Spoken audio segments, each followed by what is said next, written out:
All right, in this lesson, we're going to talk about accumulation functions. Given some function y equals f of x is a continuous function on AB as shown below, suppose we define some function whose area under the curve between A and B, A and some other point x, we can denote the area under the curve as a definite integral. Let's define the new function f of x, where x is in A and B. And we're going to have f of x is equal to the integral from a to x. Remember, x is somewhere in between a and b of f at t dt. So for any x between a and b, this new function will give us the area under f at t between a and x. Remember, f at t is going to be your new function. This is going to be the area there. This is the fundamental theorem of calculus part 1 and helps to make the connection between integrals and derivatives, namely that the continuous function f of x has an antiderivative, capital F at x. So the fundamental theorem of calculus part 1, if f of x is continuous on AB, then g of x, the integral from a to x of f at t, is continuous on AB, and it is differentiable on AB so that g prime at x equals f at x. And we did this some last year, and this should be somewhat review, but it should be, some of it might be new to you. An alternate notation that you can use here is the derivative of f with respect to x is equal to d dx, and this is the notation that we used last year. This notation here was equal to f at x. So if you want to continue using that notation from last year, you're welcome to. All right, example 1. The graph of f is shown below. Let g at x equal the integral from -6 to x of f at t dt. Evaluate the following.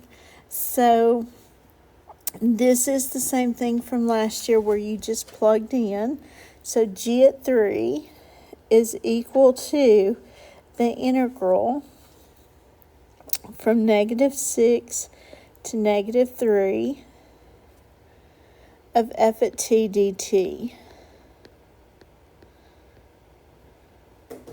And keep in mind, this function here that we have is f at t.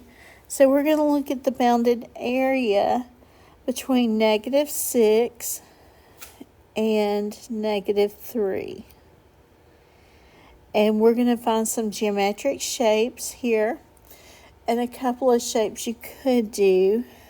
This looks like a trapezoid here.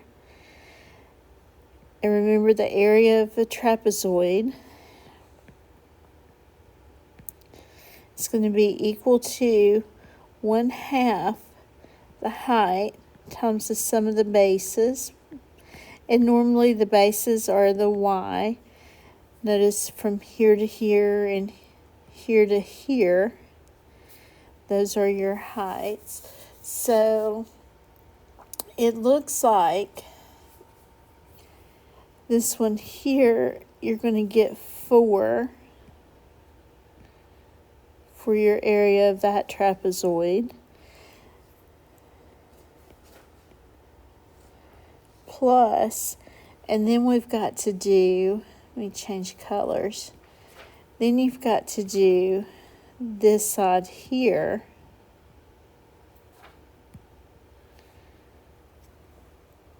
and that one looks like you're going to get 2.75.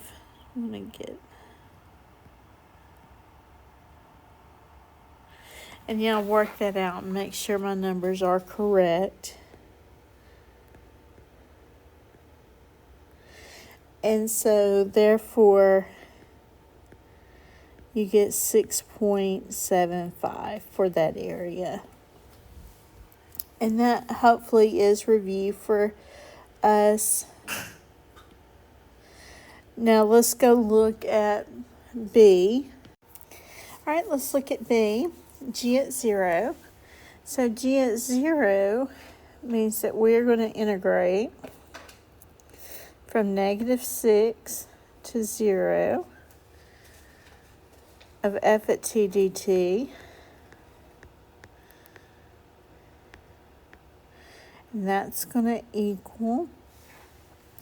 So we've got to go over, and we're just going to add this trapezoid here to it. So again, 1/2 height times sum of the bases.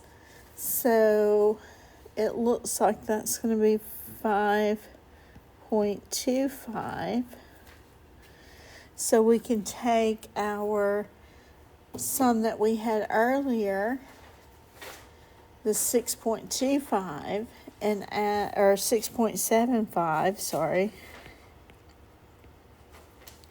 and add to it 5 point, well, I can't write today, 5.25. And that's going to give us 12.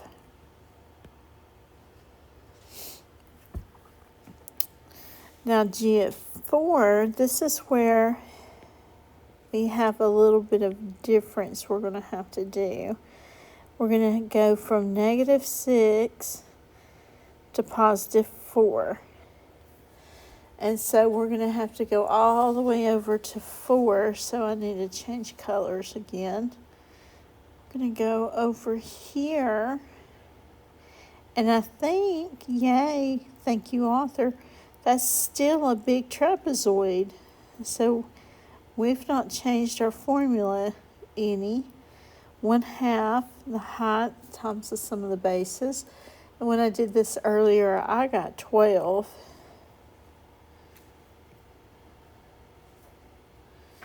Now, if you get something else, let me know.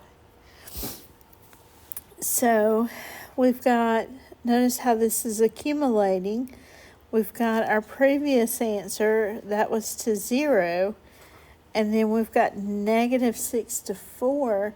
So it looks like we're just going to go ahead and add all of our previous values, which were 12, to our 12.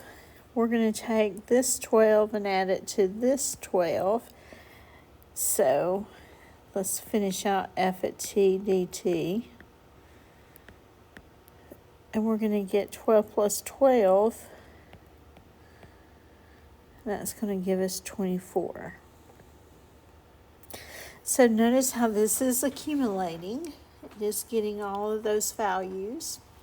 And so finally, for number 7, we're back again. Here we are going from -6 to 7. F at t dt. And now that's gone all the way out to 7.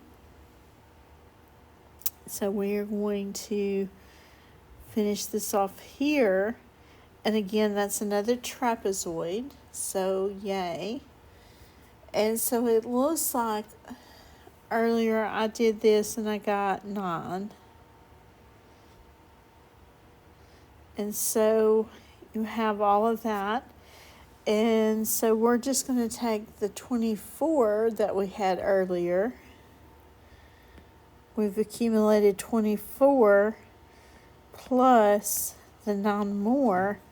And 24 and 9 is 33. So hopefully this was a little bit of review. If not, then we've gone over it again, and hopefully you've got it this time. All right, so example 2, let f be the graph of the function shown at the right, where g of x equals the integral from 0 to x of f at t dt. Example A, complete the table of values for g. So for the first thing, we've got the input of 0. So our output is going to be what? If we substitute in 0 here, if we integrate from 0 to 0, we don't have any area, so our output is 0. And then if we're going to integrate from 0 to 1, so then we're going to integrate this area here. So we have bounded area here, which is just a rectangle, so length times width, and that's going to get us 2.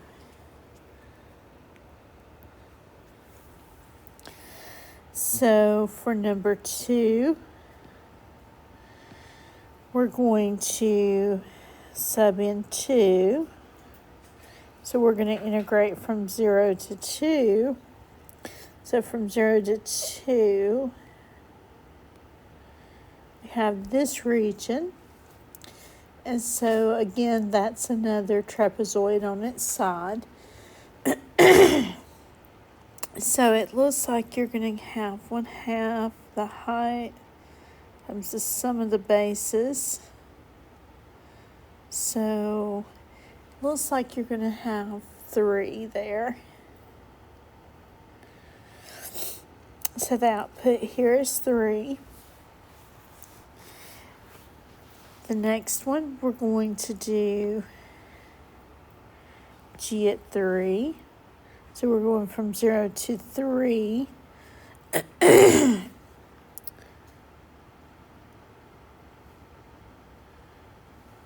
So 0 to 2, we should have had 5 there. Sorry, guys. That's a 5, isn't it? I didn't accumulate. All right, so caught that one right quick.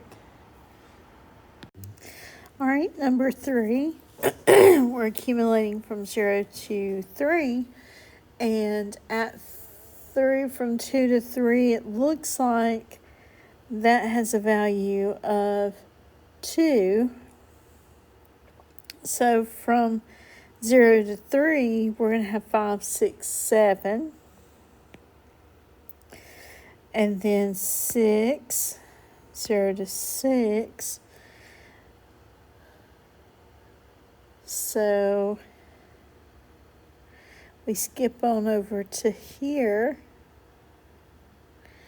And we need to divide these up. I would divide it up. There's a triangle.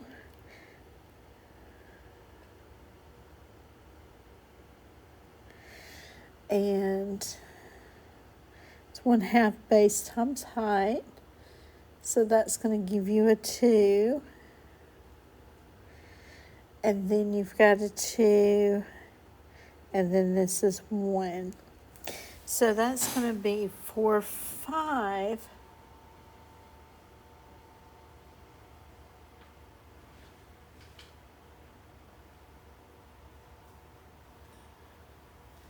We're going just to 6. Oh, I went to 1.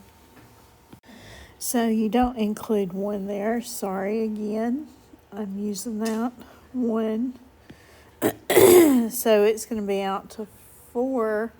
But we're bounded below the x-axis, so that's -4. 7 and -4 is 3. And then our last one we are going to look at is g at 7. So we're going to go 0 to 7, and that's where I went ahead and calculated that 1. So it's bounded below the x-axis, so it's negative. So we are going to say 3 minus 1, which is 2. Now, for the next one, we completed the table, and now we need to graph these points, the input-output. We need to graph that for g of x. So let's see what g of x looks like. So we have a point at 0, 0. We have a point at 1, 2. We have a point at 2, 5. 3, 7. And then 6, 3. And then 7, 2.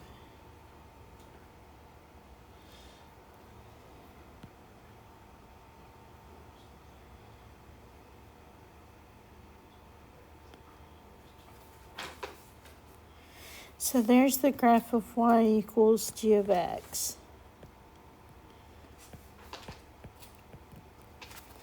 So now that we have that graph, on what intervals is g of x increasing? And so we can say that g of x increases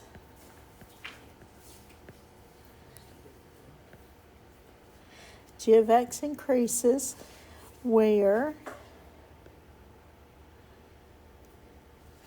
g prime of x is greater than 0.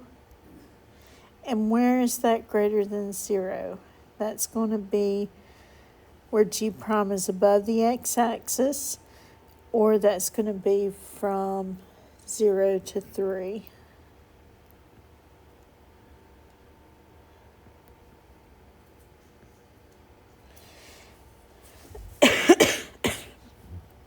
Where does g have a maximum value? G of x has a max value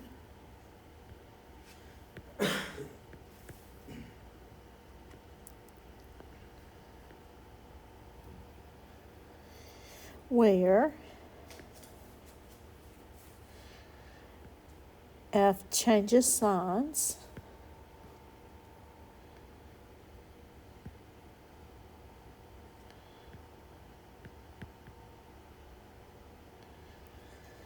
and they change signs at x equals 3.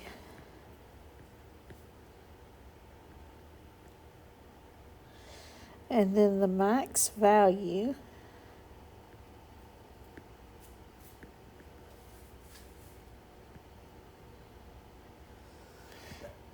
is 7. And then sketch the graph of g, and we've already done that.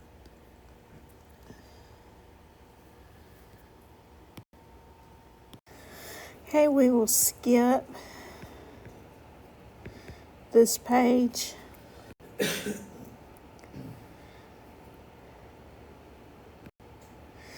All right, now on to example 5.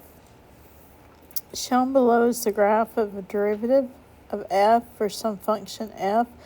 Assume f at 3 is negative 8. We need to find f at 2. So we will always use this f at 3 equals negative 8 for some reason, for some equation that we'll set up. Now, f at 2, we know that f at 2 is sitting here. So we need to find the area there. So how can we set up some kind of equation or something so that we can find that f at 2 area? So what we need to do is to integrate, possibly. We've got negative 3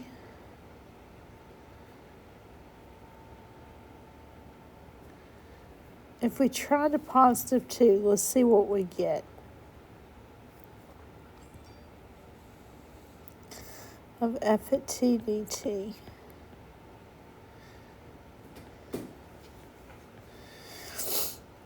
Well, that gives me f at 2 minus f at 3, f at negative 3. And what does this area give me? Because this is also area. So that area is going to be f at negative 3 is 8, negative 8. Let's see. Negative 3 to positive 2 is going to be 10 and 26. So that's going to be 30. 10 and 26 is going to be 36 equals f at 2 minus negative 8, so plus 8. And then if we subtract 8 over to solve for f at 2, f at 36 minus, well, 36 minus 8 is going to give us 28.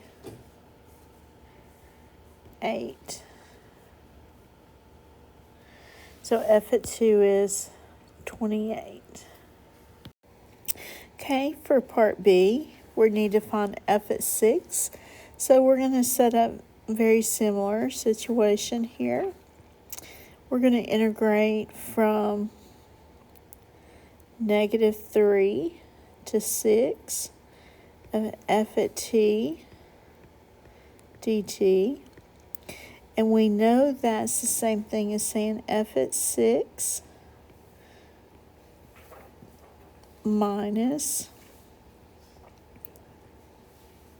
f at negative 3.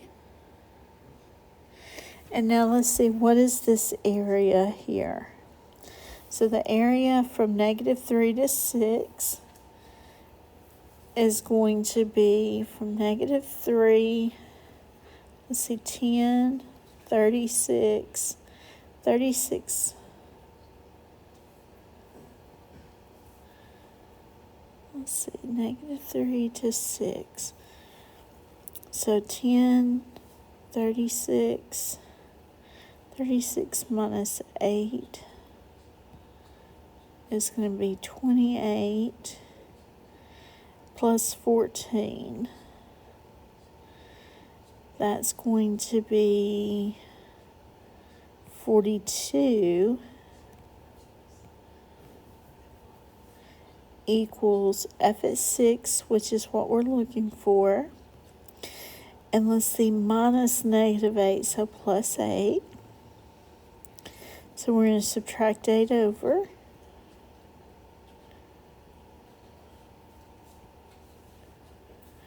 So 42 minus 8 is going to be 34 equals f at 6. So f at 6 is 34. And f at negative 5. So we're going to set this up again. Going to erase some of where I've worked so I have some room.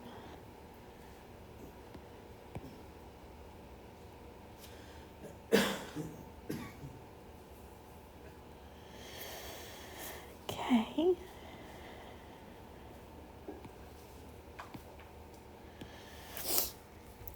So we're going to integrate from negative 3 to negative 5, so we automatically see that we're going to have to do some flipping here, f at t dt. And we know that's going to be f at negative 5 minus f at negative 3.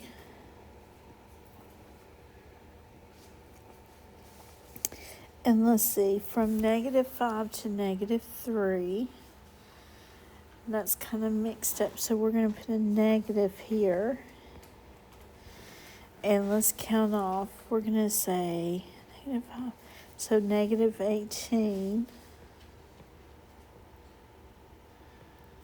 equals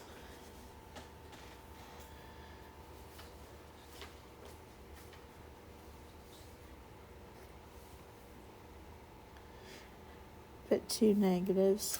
Oh no. Yeah, that'll be okay.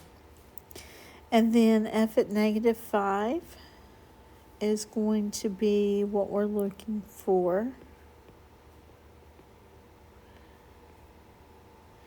And then minus negative 8, so plus 8. Subtract our 8 over, so negative 18 minus 8 is going to be negative 26 equals f at negative 5.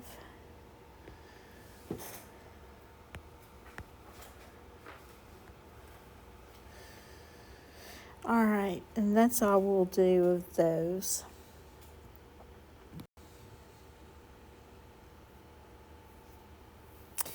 Okay, I want you to take a minute, and before I go through these, pause the video and you go through them. All right, hopefully you paused the video and took time to go through this. Something that you need to remember, hopefully, is that if f of x or f is above the x-axis, it is positive. F is below,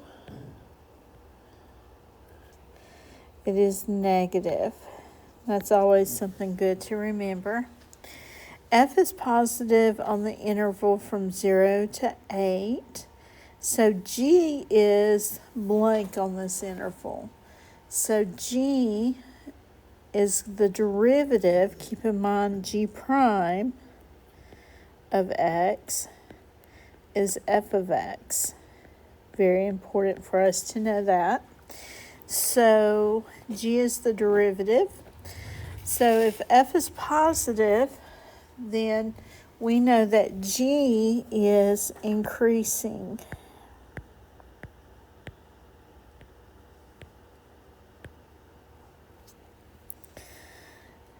F changes signs at,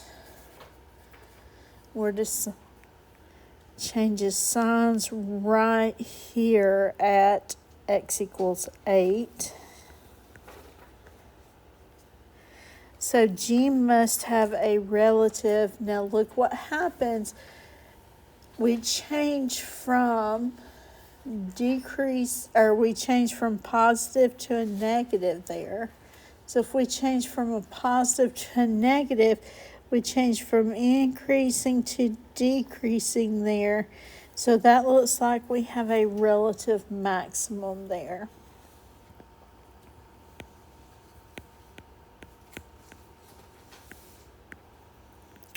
Since F goes from, and again we just set it a positive to a negative.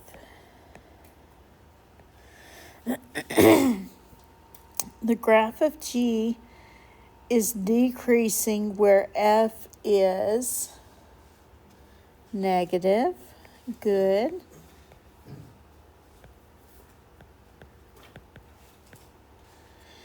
For values of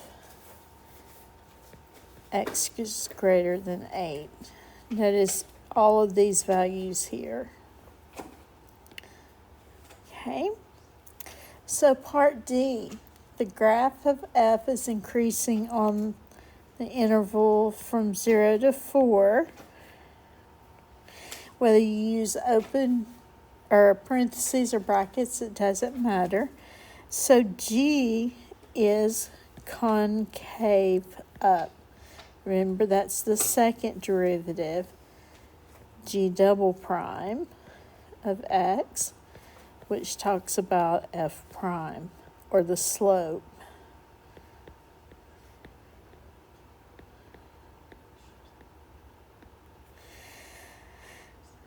Part E, the graph of G is concave down, where f is decreasing.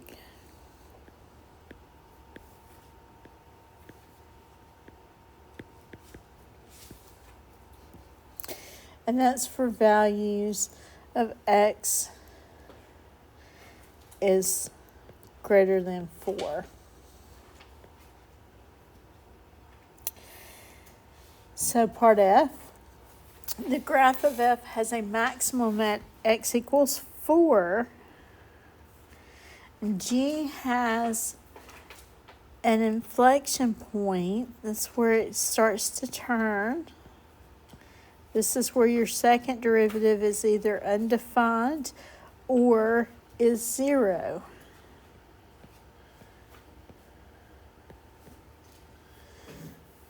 Okay, this is a very good thing to have. I would keep it and study it. Maybe make some note cards from it. This is very important. And then this here is another good thing to have.